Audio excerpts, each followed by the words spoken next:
Our message for today is about doubting. Our message for today is about doubting. And specifically that God desires for us believers not to doubt. Hindi gusto ng Lord na pinagdududahan natin unang-una siya, ang kanyang kabutihan, pagmamahal at kapangyarihan. It is God's desire that each and every one of us would truly believe in the Lord, in His love, in His mercy, in His power. That truly this faith that we have in the Lord is a meaningful faith. Hindi ito pag-aaksaya lamang ng panahon. Hindi ito isang bagay na ginagawa lang natin dahil ito'y ritual. But we truly believe that as we have faith in Jesus Christ, may kabuluhan na meron tayong pananampalataya sa Kanya. Kaya pakisabi nyo nga po sa inyong mga katabi, do not doubt. Kapatid, do not doubt. Do not doubt. Specifically, do not doubt God.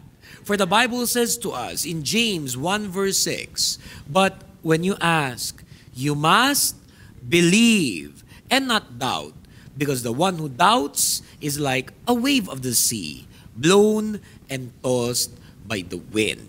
Purihin po ang Panginoon. Minsan pa po tayong manalangin sa Kanya and commit to the Lord, the study of His Word.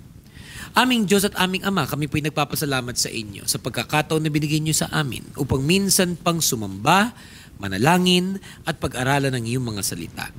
Kailangan ka po namin, Lord, upang ang pananampalataya namin ay lumago. Para ang pananampalataya namin ay mag-alab. Para ang pananampalataya po namin ay maging makapangyarihan. Hindi po namin kaya na lumago at maging makapangyarihan ang pananampalataya namin kung wala ka sa aming buhay. So we ask your Holy Spirit, Lord, to speak to your people, to minister to us even right now. Enable us, Lord, to surrender to you all of our doubts, worries, and fears in life. Kapiling at kasama po namin ngayon sa lugar na ito ang iba't ibang mga kapatiran na may kanya-kanyang mga pinagdadaanan sa buhay, pangangailangan sa buhay, prayer request. At kahit sa mga nanonood lamang sa video message, kilala mo ang bawat isa at alam mo ang aming mga pangangailangan. And so we entrust to you our future. We entrust to you our needs. We entrust to you even our desires. And we're believing today that there's a blessing that your people shall receive. As we listen to your word, as we praise and worship you, we pray all of these things. In the name of the Father, the Son, and the Holy Spirit, in Jesus' name we pray. Amen. Do not doubt. Do not doubt. Meron ba kayong kilala mga tao na ito problema sa buhay, yung ang hina ng faith? May kilala ba kayong tao na kahit pa siya'y nagsisimba, pero pag tinatamaan na ng mga pagsubok sa buhay, problema sa buhay, grabe mataranta? Do you know some people like this? Baka naman ikaw rin mismo yon. Nakikita yan sa kung paano natin dinadala ang mga pang-araw-araw na suliranin at pati na ang mga mabibigat na trahedya. Kasi there are times in our lives that may surprise problems, surprise tragedies. Sometimes you think you cannot handle it. But we know that our God is loving, our God is powerful, our God always has a purpose. Hindi pwedeng pinadadaan niya tayo sa mga pagsubok na alam naman niya. Hindi natin malalampasan. Alam ng Lord kung sino tayo, capacity mo, capacity natin. And God loves us. And because God loves us, we know this, that even through our difficulties in life, God has a purpose. And therefore, kahit ano man ang kalagayan natin ngayon, unahan ko na, diretsahin na natin, at sabihin natin, hindi lang sa mga katabi natin, sabihin natin pati sa ating sarili, one more time, say it to yourself, do not doubt. May problema ka ba ngayon sa pera? Ipikit mo mata mo, isipin mo, ano yung halaga ng perang yon? And then say to yourself, do not doubt. So lahat ng may problema sa pera, isipin yan. And together say, do not doubt. Halimbawa, may problema sa asawa, may problema sa pera, problema sa trabaho, problema sa kalusugan, ano man yung mga iniintindi. Isipin mo yan ngayon, ipikit mo ang iyong mata muli at sabihin mo sa iyong sarili, do not doubt. One more time, say it together. Do not doubt. Importante pong ginagawa natin yan. Yung manampalataya tayo sa Panginoon at huwag magduda sa kayang gawin ni Lord. At kung sa kasalukuyan, meron tayong mga ganyang klaseng struggle, ano po ba ang ating dapat ginagawa? What can we do to overcome doubt? Hindi naman natin inuhusga ng tao na paminsan-minsan tinatamaan din naman ng nasishake ang faith. Minsan, ang lakas-lakas ng kanta sa church, kumakasigaw pa, hallelujah, praise the Lord, nothing is impossible with God. Nakakita na ako niyan madalas. Iba'y lumuluhod pa, umiiyak, meron pa mga nagpapatira pa, at kung ano-ano. Pag-uwi naman sa bahay, nung nalaman na meron na namang naniningil sa kanya, nung nalaman niya meron na naman silang mabigat na problema, ay nataranta na ulit. Nalimutan na yung praise the Lord. Nalimutan na lahat yung mga pinagsasabi. It happens to the best of us. It happens even to pastors, to preachers, to leaders, to people who've been Christians for a long time. It happens, but we can do something about it. What can we do to overcome doubt? Ilang mga bagay that we'd like to suggest. Something that many of us probably already know. Pero mabuting lagi nating ginagawa upang makatulong sa pag-increase ng ating faith, beginning with, always hear the message of God. Always hear the message of God. Romans 10:17. Consequently, faith comes from hearing the message. And the message is heard through the word about Christ. Minsan na may nagtanong sa akin, sabi niya, Pastor, paano po ba lumakas lalo ang faith ko? Makinig ka lagi ng word of God. Kahit paminsan yung topic, kahit paminsan yung subject matter, parang napakinggan mo na. O di kaya yung preacher, ilang beses mo na rin siya naririnig. Word of God yun eh.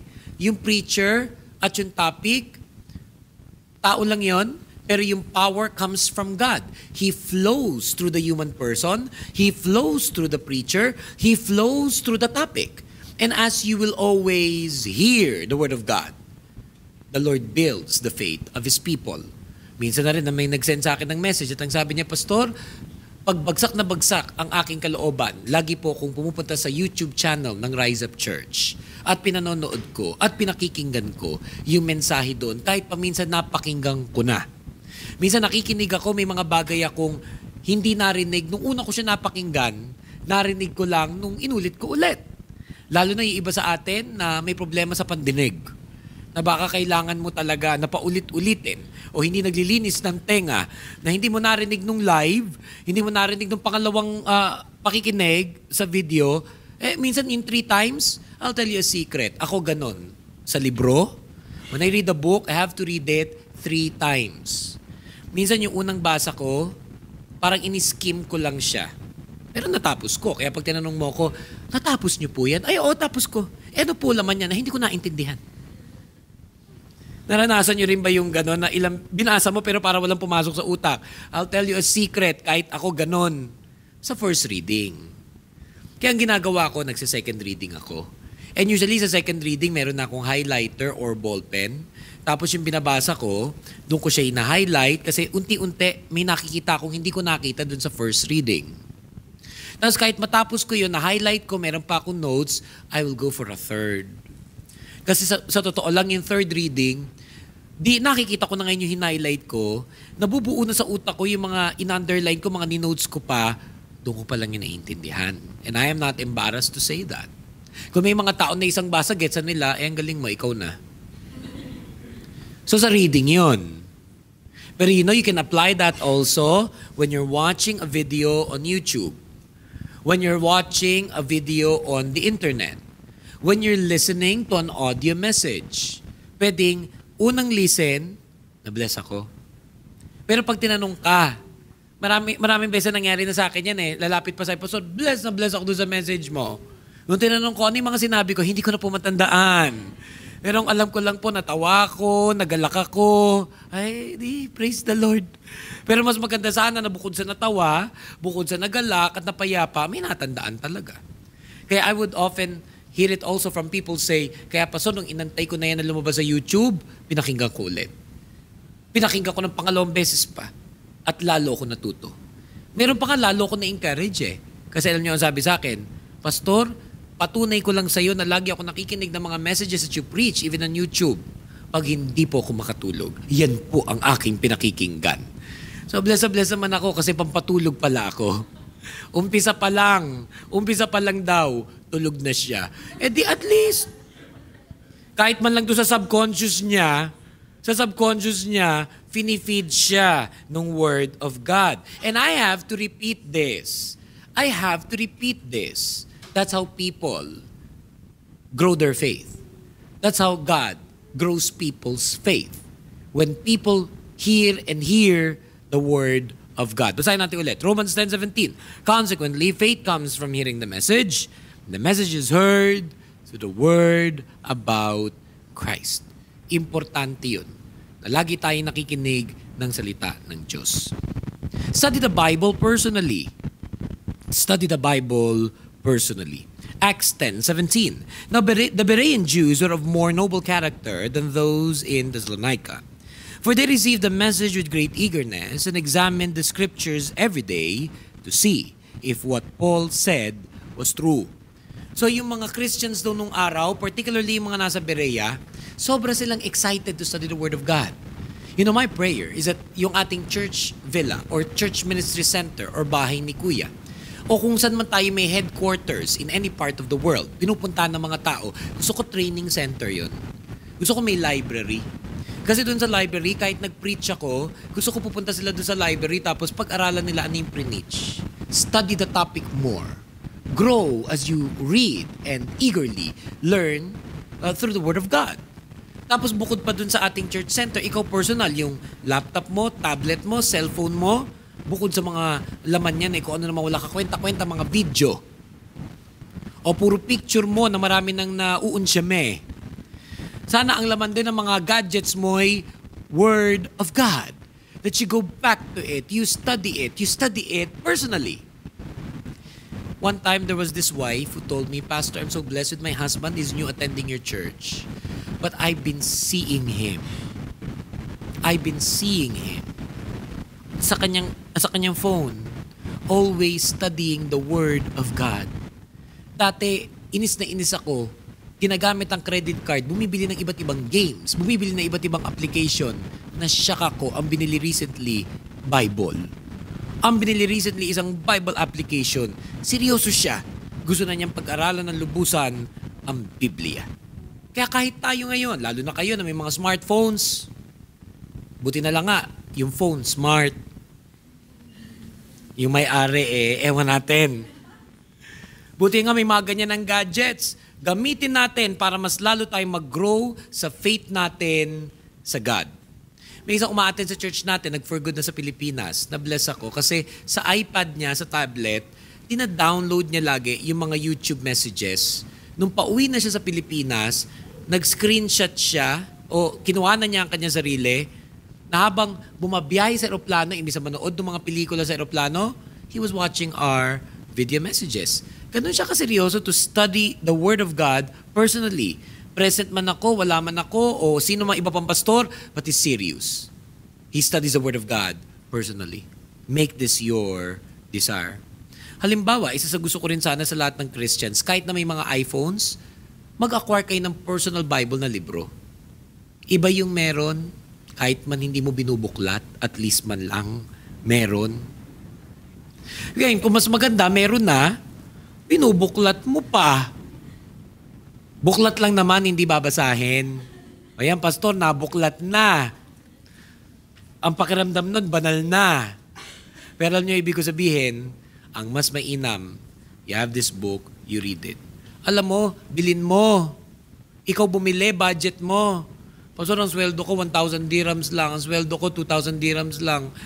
Yung hindi magkasya, may iPhone ka. Tapos meron kang kung ano ng mga gadgets. Ang tao, pag binili niya, pinapahalagahan niya. Kaya pag binili mo, bilin mo, basahin mo, aralin mo siya. Minsan ang may nagsabi na preacher, this did not come from me, it came from someone else. Ang Biblia daw pag malinis, ibig sabihin pag binuksan mo, halos yung tumutunog pa crispy. Kadalasan ang malinis sa Biblia, ang nagmamay-ari, marumi buhay. Kasi hindi binubuksan Pero ang Biblia daw pag gula-gulanet, punit-punit, ang dumi-dumi, ang tao na marumi Biblia, kadalasan malinis ang buhay. Kaya anong payo ko, dumihan nyo na lang. Lagyan nyo ng mga uling-uling dyan para pagkamalang malinis ang buhay. But you know what I mean? Study the Bible personally. At ang lahat ng gustong gawin yan, say amen. Say amen. And very soon, we'll have more Bible studies scattered all over the city and all over the country. At pag nababalitaan yung merong mga ganyang Bible studies, huwag nang magdalawang isip. Mag-join kayo dyan. At higit pa doon, spend time to reflect on the verses that you've learned. Spend time to reflect on the verses that we've learned. Joshua 1 verse 8 says, keep this book of the law always on your lips. Meditate on it day and night, so that you may be careful to do everything written in it. Then you will be prosperous and successful. Ano daw gusto ng Lord na gawin natin? Spend time in reflecting on the message. Kaya maganda rin pag may preaching katulad nito, may notes. Take down notes. Usually may points. 1, 2, 3 points. Write them down. Tapos kung may point na bagay para sa iyo, ilagay mo, bagay para sa akin. Like kanina, I gave a message concerning using our mouth wisely. Imbis na isipin mo na bagay ko kanina, sabi mo, para sa akin talaga yun. Tapos ito yung verse. Nabibless pa nga kung minsan yung iba using their phones, they capture the point, they capture the verse, post it on their social media. That's a way of reflecting. Again, I read Joshua 1 verse 8. Keep this book of the law always on your lips. Meditate on it day and night so that you may be careful to do everything written in it. Then you will be prosperous and successful. Kaya pagkatapos ng ating mga preaching, kadalasan meron tayong tinatawag na reflection song. That after I preach, somebody gives a special number. And what is the purpose of that? So that while people are sitting, they're absorbing, they're remembering, they're reflecting what God has spoken to them through the preaching of the Word of God. So dagdagan pa natin. How does one overcome doubt? Memorize important and helpful verses in the Bible. Memorize important and helpful verses in the Bible. As in. Kung kasalanan nga ng asawa natin ay minimemorize natin. Atraso sa atin ng kapwa-tao natin, natatandaan natin. Minsan nga ikaw mismo, asawa, nalimutan mo na nagawa mo sa asawa mo yun, pero yung asawa mo, tanda niya ang lahat. So, kung kaya mong tandaan lahat ng atraso ng kapwa-tao sa iyo, palitan mo. Ang tandaan mo ngayon, verses. Promises of God. Verses in the Bible. Psalm 119 verse 11. I have hidden your word in my heart that I might not sin against you. Again we read, I have hidden your word in my heart that I might not sin against you. Now, let me just be clear na hindi natin dito sinasamba yung verse. Hindi natin binibigyan ng kakaibang superstitious meaning yung chapters and verses in the Bible, because in reality, yung pagkakaroon ng chapter at verses in the Bible were just written by the scholars who translated the original text. Pero wala naman talagang ganong klaseng division yun na verse 16 and verse 17. It was only how scholars conveniently made the Bible readable. But the Word of God is the Word of God. Ang issue dito yung matandaan natin yung sinasabi ng Diyos para sa ating buhay. At minsan meron tayong mga paboritong verses. Pag nanghihina ka, tandaan mo, I can do all things through Christ who gives me strength. Pag walang-wala kang pera, God will provide. Pag halimbawa malungkot ka, the Lord is my joy and my salvation. Pag halimbawa yung asawa mo, dakdak ng dakdak, negang-nega, ayaw tumigil, may verse sa Bible, be still and know that He is God. Diba? Kung hindi ba kilabutan yan? Kung hindi ba tumahimik? Diba? Kausap mo, tapos dakdak ng dakdak, bilang sinabihan mo, be still! Hala niya, pinapagalitan mo, hindi, Word of God yun, minemorize ko lang. But it is important. It is important for us have memory verses. Huwag naman Jesus wept ang ating memory verse. Napakarami ibang mga memory verses na pwede nating tandaan, helpful to our lives. And share the word. Isa sa paraan kung paano hindi lang na-overcome natin ang doubt, pero yung faith natin nag-grow, kinakwento mo ng kinakwento. Matthew 28:18-20 says, Then Jesus came to them and said, All authority in heaven and on earth has been given to me. Therefore go and make disciples of all nations, baptizing them in the name of the Father, and of the Son, and of the Holy Spirit, and teaching them to obey everything I have commanded you. And truly I am with you always to the very end of the age. When you share the Word of God again, and again, hindi mo lang natatandaan yung verse, hindi mo lang natatandaan yung topic, dun nag-grow ang faith mo at nalalabanan mo ang doubt that the devil is using so that you will be discouraged and not continue in what God wants you to do. Because the devil wants us to give up. The devil wants us to worry. The devil wants us to fear. The devil wants us to self-destruct. The devil wants us to lose faith. But God wants His people to rise up and believe in their hearts that truly our God has this amazing plan for our lives. Amen. Naniniwala ba kayo doon? That God has this amazing plan for our lives. Kaya dapat pag may narinig ka, verse, may narinig ka, preaching, may narinig ka, paalala, encouragement, tandaan mo yun. At i-share mo ng i-share sa mga tao. You know this verse, itong Matthew 28:18-20, I love this verse. For two reasons. Not only does it remind me first, that every time I share the Word of God as a preacher, ako yung unang nabibless. So when people come to me and tell me, Pastor, na-bless ako dahil nag-preach ka, sa totoo lang, ako nga yung unang na-bless. Hindi dahil sa sarili ko. Pero dahil sa yung topic, yung verses, na nabibikas siya ng aking labi. What a privilege. What a humble privilege to be an instrument of God, to say His Word. Kahit pangakanta yan eh. Kunyari, hindi ka preacher. Kasama ka sa kongregasyon, kumakanta. At yung kadalasang kanta na may galing din sa Word of God. And you're saying it. Don't just listen. Speak it. Sing it. Because as you speak it and you sing the Word of God, even to yourself, powerful things are happening in your life. Ilang mga awit akong paborito, halimbawa, God is the strength of my heart and my portion forever. Kinakanta ko sa sarili ko, at habang kinakanta ko, lalo kong lumalakas. E di lalo na ngayon, preacher. Nagpipreach pa ako higit sa isang beses sa isang Friday. Nagpipreach ako na isang beses sa isang linggo. What a privilege. Hindi ko kinikonsider na ito'y burden, kundi isang pagpapala sa Panginoon. And I can share and share the Word of God. Hangarin nyo rin yun. Dahil yan yung pangalawang ibig sabihin ng Matthew 28:18-20. Hindi lang may nagbabahagi sa atin at lumalakas sila sa faith at natututo tayo. Ang gusto ng Lord, ikaw gawin mo rin yon. Ako'y nananampalataya na marami sa nakikinig sa atin ngayon, dito sa ating church, whether live or even on video, pagdating ng araw at napakalapit na yon, you will become teachers of the Word of God. Hindi mo lang bubuksan ang bahay mo para sa Bible study. Baby steps yun eh. Pwedeng doon nag-uumpisa. Pero pagdating ng araw, ikaw na teacher ng Word of God. And then you say to yourself, paano po mangyayari yun? Matigas po ulo ko. Maraming nagtuturo, nagpipreach, kaya napaka-anointed. Nagsimula, matigas ang ulo. Pero pinatunayan ng Panginoon, walang matigas ang ulo sa pag-ibig at kapangyarihan ng Diyos. Alam mo, meron din mga tao na talagang talented, gifted. Ang daming umaandar sa utak. Ang daming nasasabi ng bibig. May kilala ba kayong tao na halos walang preno bibig?